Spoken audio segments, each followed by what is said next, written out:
Hi good morning student. बेटा आज के इस लेक्चर में हम लोग बात कर रहे हैं class 11th English medium biology के आपके next topic, that is topic कौन सा है आप लोगों का, आप सुनिएगा।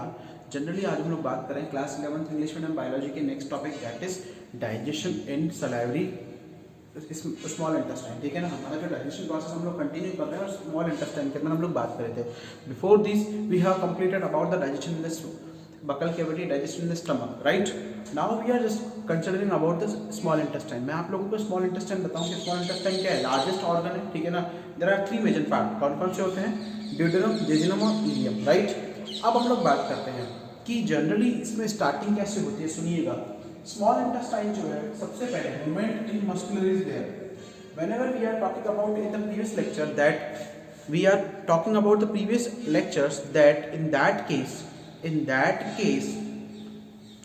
case whenever we are talking about the wall of alimentary canal, जब हम लोगों ने alimentary canal के ऊपर पढ़ा था, then there are four layers, ठीक है, serosa, muscularities, submucosa and mucosa. Okay, तो अब क्या है कि जो मूवमेंट होता है मस्कुलरिटीज लेयर के अंदर, ठीक है, मस्कुलरिटीज लेयर के अंदर जो मूवमेंट होता है that lead to result in the secretion of, there are three major juices है, थ्री मेजर आप लोग एंजाइम्स बोल सकते हैं, थ्री मेजर्स आप लोग मटेरियल्स बोल सकते हैं, फैक्टर्स बोल सकते हैं, that are generally help in या that are helping in the digestion process. ठीक है, जो डाइजेशन प्रोसेस के अंदर क्या कर रहा है, हेल्प कर रहा है। ठीक है, दिस इज अल्ट्रा इंपॉर्टेंट, ये बहुत ज़्यादा इंपॉर्टेंट है। सबसे पहले आप इसमें कौन कौन से आते हैं, बाइल जूस आता है, पेंक्रियाटिक जूस आता है एंड इंटेस्टाइनल जूसेस आते हैं, राइट?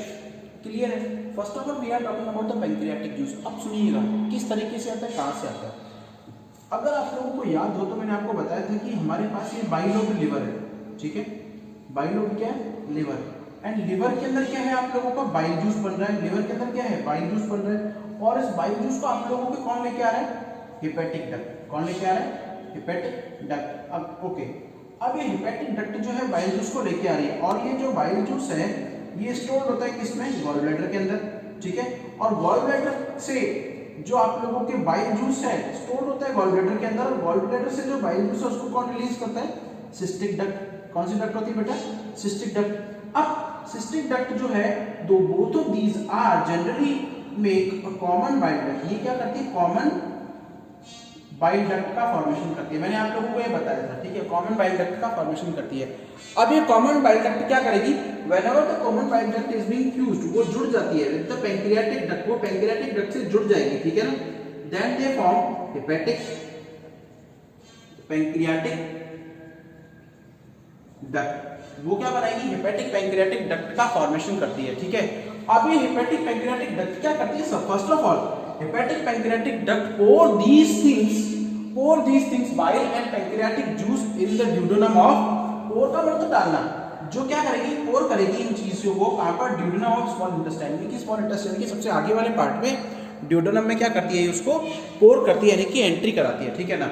अब बात करते हैं हम लोग पेंक्रियाटिक जूसेस की। पेंक्रियाटिक जूसेस की हम लोग बात करें तो ये क्या है, सबसे पहले हम लोग इसको कलेक्ट करते हैं क्योंकि इट इज अल्ट्रा सिंपल, ठीक है, बहुत ज्यादा सिंपल है, एज फॉर्म ऑफ कंसिडरेशन, ठीक है ना। कौन कौन से इसमें से हार्मोन निकलता है, कौन कौन से एंजाइम्स निकलते हैं, कौन कौन से फैक्टर निकलते हैं। Trypsinogen, trypsinogen is quite simple as a pepsinogen, ठीक है। ये क्या है, इनएक्टिवेटेड फॉर्म होती है, प्रो फॉर्म है, ओके। काइमोट्रिप्सिनोजन सेकंड, ये भी इनएक्टिवेटेड फॉर्म में होता है। प्रो कार्बोक्सिलेज, प्रो जो है वो वर्ड से ही सिंपल है, कार्बोक्सिलेज इनएक्टिव फॉर्म में, ठीक है ना। कार्बोक्सिल पेप्टिडेज एंजाइम है, वो क्या है, इनएक्टिवेटेड फॉर्म में होता है, राइट। तो अब अगर हम लोग बात करें, और उसके अलावा एमाइलेज, लाइपेज और न्यूक्लियस एंजाइम्स निकलते हैं, ठीक है। There are variety of enzymes has been discharge, यहां से वैरायटी ऑफ एंजाइम डिस्चार्ज होते हैं, ट्रिप्सिनोजन, काइमोट्रिप्सिन, प्रो कार्बोक्सिपेप्टिडेज, ठीक है ना। ये तीनों enzyme, all of three enzymes are always found in an inactive form. ये तीनों के तीनों एंजाइम्स किस फॉर्म में होते हैं बेटा, इनएक्टिव या इनर्ट फॉर्म में होते हैं, okay. Whenever we are talking about these enzyme, अगर हम इन एंजाइम्स की बात करें तो अब सबसे पहला मेन टारगेट है कि we have to convert into activated form, हम लोगों को इनको एक्टिवेटेड फॉर्म में कन्वर्ट करना पड़ेगा, right. And all of three are quite important, बहुत तीनों इंपॉर्टेंट है, क्यों, क्योंकि ये तीनों क्या है, आप लोगों के प्रोटीन का डाइजेशन करता है, ठीक है, फैट और प्रोटीन का डाइजेशन करता है, क्लियर है, फैट और प्रोटीन के डाइजेशन में हेल्प करता है, ओके। तो आपकी जो इंटेस्टाइनल म्यूकोसा है, इंटेस्टाइनल म्यूकोसा से एक हार्मोन निकलता है, that is known as enterokinase, ठीक है। एंटेरोकाइनेज हार्मोन निकलता है, ये एंटेरोकाइनेज हार्मोन क्या करता है, it convert the trypsinogen into active trypsin, ये ट्रिप्सिनोजन को किसमें में कन्वर्ट करता है, एक्टिव ट्रिप्सिन में कन्वर्ट कर देता है। क्लियर है? अब वो एक्टिव ट्रिप्सिन में कन्वर्ट करेगा तो एक्टिव ट्रिप्सिन क्या करेगा, वो आपके फैट और प्रोटीन्स के ऊपर अटैक करेगा। थर्ड थिंग इज ये एक्टिव ट्रिप्सिन जो है ये एक्टिवेट करेगा काइमोट्रिप्सिनोजन को, प्रोकार्बोक्सीपेप्टिडेज को। क्लियर है? यानी ये एक्टिव ट्रिप्सिन जो है ये इन दोनों के ऊपर अटैक करेगा और इन दोनों को क्या कर देगा, एक्टिवेट कर देगा। और जैसे ही एंजाइम एक्टिवेट हुए then the digestion will be start. ठीक है? आफ्टर दैट बेटा अमाइलेज है, अमाइलेज हम लोग पढ़ चुके हैं, सलाइवा अमाइलेज ये आप लोगों के स्टार्च के डाइजेशन के लिए रिस्पांसिबल है, कार्बोहाइड्रेट के, लाइपेज लिपिड के डाइजेशन के लिए रिस्पांसिबल है, और न्यूक्लियस जो है वो न्यूक्लिक एसिड के डाइजेशन यानी कि न्यूक्लिक एसिड के बॉन्ड्स को ब्रेक करने का काम करता है। ठीक है? आप लोग न्यूक्लियस यहाँ पे इतना नहीं समझेंगे, आप लोग जब 12th क्लास में जाएंगे, whenever you are going to in the biotechnology or in genetics then you will study। ठीक है? आप लोग वहां बात करेंगे। अब बात करते हैं बाइल। बाइल जूस हमें पता है लिवर में बन रहा है, स्टोर कहाँ होता है, गॉलब्लैडर में, और लिवर से हेपेटिक डक्ट, यहाँ से कौन सी cystic duct, both of these combined together, वो दोनों एक दूसरे के साथ आती है और कॉमन बाइल डक्ट का फॉर्मेशन करती है। राइट? और कॉमन बाइल डक्ट जो है वो पैंक्रियाटिक डक्ट के साथ मिलकर हेपेटिक पैंक्रियाटिक डक्ट का फॉर्मेशन करती है, और ये हेपेटिक पैंक्रियाटिक डक्ट क्या करती है, इन सारे जूसेस को इंटेस्टाइन के ड्यूडेनम में पोर कर देते हैं। ठीक है? अब ये जो बाइल जूस है, bile juice contains first of all bile pigment, इसमें बाइल पिगमेंट होते हैं। द बाइल पिगमेंट आर कौन से होते हैं, biliverdin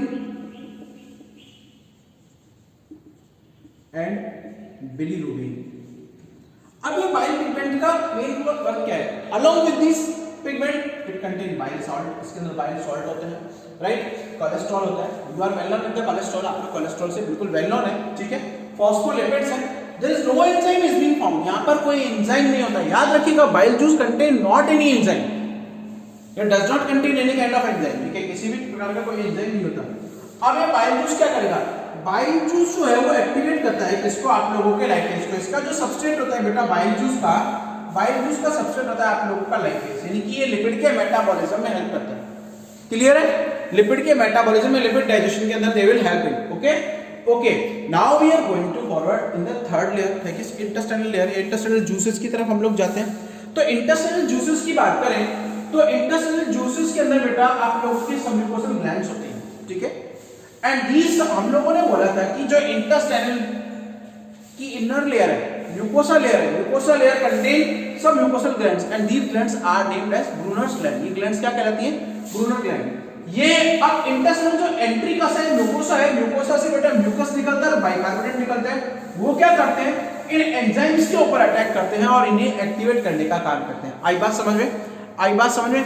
second thing is intestinal जो म्यूकोसा है, बाइल जूस के साथ में मिलकर आपके जो फूड की पीएच है, फूड की जो एसिडिक पीएच थी, जो काइम का एसिडिक पीएच था, it will convert into alkaline pH, वो एल्कलाइन पीएच में कन्वर्ट कर देता है, जिससे कि इंटेस्टाइनल जो मीडियम है वो कैसा बन जाता है बेटा, आपका एल्कलाइन बन जाता है।